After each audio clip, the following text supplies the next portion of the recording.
ఈ ఫోటో చూడండి.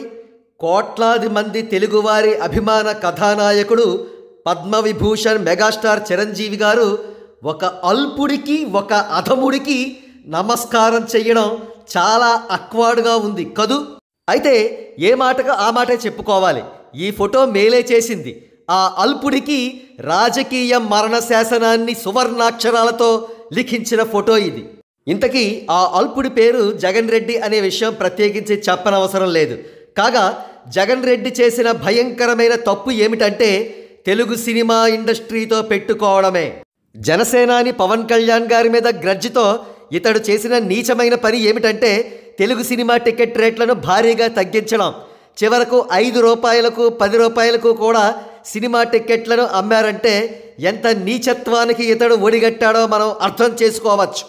ఇది డైరెక్ట్గా తెలుగు సినిమా వారి పొట్ట కొట్టడమే. అంతేకాదు కోట్లాది సినీ అభిమానుల ఎంటర్టైన్మెంట్ను కూడా దూరం చేయడమే. చివరికి ఇతడి ఈగో ఫ్యాక్టర్ వల్ల చిరంజీవి గారితో సహా తెలుగు సినిమా సూపర్ స్టార్స్ చాలామంది ఇతడిని కలిసి టికెట్ రేట్లు తిరిగి పెంచేలా చెయ్యవలసి వచ్చింది. అయితే ఈ జగన్ రెడ్డి ఇంతకాలం చేస్తూ వచ్చిన అనేక తప్పుల్ని శ్రీకృష్ణుడు శిశుపాలుడి 100 తప్పుల్ని క్షమించినట్లుగా ఇంతకాలం సహిస్తూ వచ్చిన పవన్ కళ్యాణ్ గారు ఇతడిని శిక్షించాల్సిన టైం వచ్చింది.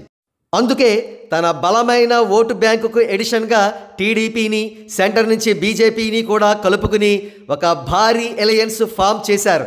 ఈ దెబ్బతో వైఎస్ఆర్సీపీ పతనం ఖాయం. కాగా ఇప్పుడు అందరూ ఎదురు చూస్తున్న విషయం వైఎస్ఆర్సీపీ ఓటమి మాత్రమే కాదు, ఎలక్షన్స్ తర్వాత జగన్ రెడ్డిని పవన్ కళ్యాణ్ గారు ఎలా హ్యాండిల్ చేస్తారా అని చూద్దాం.